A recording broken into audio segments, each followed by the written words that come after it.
Bonjour et bienvenue dans Créateurs sans frontières, l'émission qui parcourt les tendances de demain à travers les créateurs les plus inspirés du moment. Je m'appelle Nicolas Korsakov, je suis photographe de mode et c'est un épisode au scénario un peu différent que j'ai le plaisir de vous proposer aujourd'hui.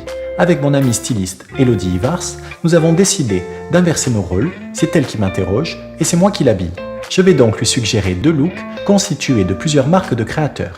Des bijoux, des turbans, des hauts, des bas, à vous de piocher, comme dans une bonbonnière, ce qui vous fait envie. Elodie est en chemin pour me rejoindre ici, au Platine Hotel, un établissement parisien qui rend hommage à la star américaine blond-platine Marilyn Monroe, ambassadrice de charme, pour cet épisode placé sous le signe du 7e art. Alors, moteur, action!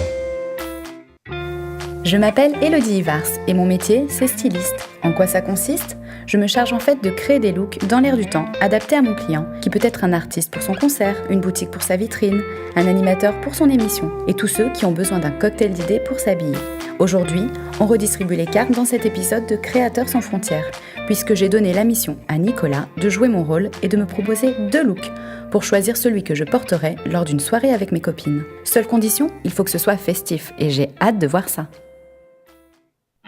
Bonjour Nicolas, merci de m'accueillir dans ce décor hollywoodien pour me présenter les tenues que tu m'as préparées. Alors dis-moi donc, quel est l'esprit du premier look ? J'avais vraiment envie de garder l'idée du 7e art pour faire honneur à cet environnement qui est comme un décor de cinéma. J'ai donc décidé de créer un look inspiré de Carmen Miranda, l'actrice aux coiffes en forme de corbeille de fruits qui a fait carrière aux USA. Du coup, j'ai baptisé ce look Tutti Frutti parce qu'il est vitaminé, girly et flirty avec un zeste d'humour. Est-ce que tu peux m'expliquer les pièces que tu as utilisées et les marques que tu as choisies ? Bien sûr, j'ai élaboré un look urbain boosté par une touche tropicale pour mixer les 2 visages de Carmen Miranda, une femme populaire et une femme exotique. On a donc un t-shirt un peu olé olé de la marque Tits Up, sous une salopette en denim de la marque Baltimore, un turban de la marque Indira de Paris et un collier de la marque Bestial que je trouve super fun pour un look qui a du peps porté par Océane. Parce que cet épisode met à l'honneur la star qui sommeille en nous, j'ai décidé que chaque Fashion Focus serait un coup de projecteur sur les vedettes que sont les mannequins qui posent pour Créateurs sans frontières. Commençons avec Océane, notre mannequin aux origines africaines qui ferait une actrice idéale vu qu'elle adore bavarder et pousser la chansonnette. Elle ne quitte jamais une ceinture de perles qu'elle porte en secret à la taille comme un gris-gris, très utile puisque c'est une vraie Miss Catastrophe entre Charlie Chaplin et Buster Keaton. Avec son turban made in Indira de Paris, elle a tout d'une star.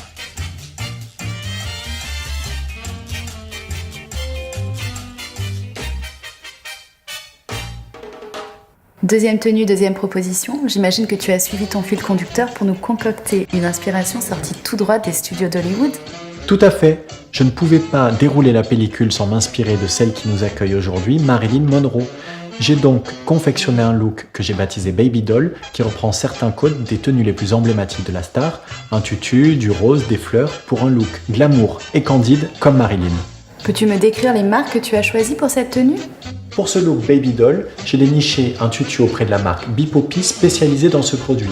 Le tutu, c'est une pièce caméléon, à la fois sensuelle et festive, qui fait allusion à la célèbre séance de Marilyn en ballerine. Le top fuchsia complète le panache de cette silhouette voluptueuse, accessoirisée avec des bijoux de la marque Juco et un turban de la marque Jiki, qui colore le teint de Marie.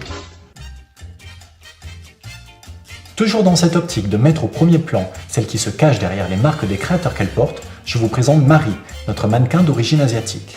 Maman chinoise, papa chinois et surtout un chihuahua prénommé Lady qu'elle adore, so girly, comme sa couleur préférée, le rose pâle, qui tombe à pic avec son look bubblegum.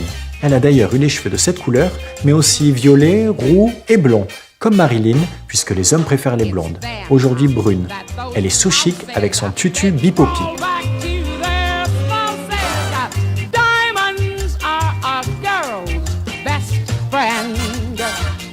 It's been proven beyond a shadow of a doubt that diamonds are a girl's only friend.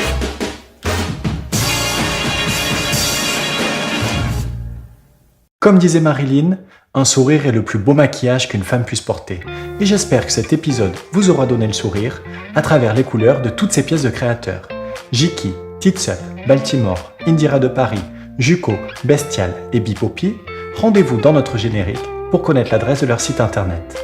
Je remercie Océane et Marie, mise en beauté par Chad, et je remercie Elodie, mise en beauté par Luna. Elle donnera le clap de fin dans quelques secondes, pendant que je vous laisse, vous, globetrotters de la mode, faire votre shopping en vous disant à bientôt, arrivederci, sayonara. Allez, bye bye. Allô Nico, tu sais quoi? Je choisis les 2 tenues. Comme ça, je ferai 2 fois plus ma star avec les copines. À bientôt. Boop boopy doop.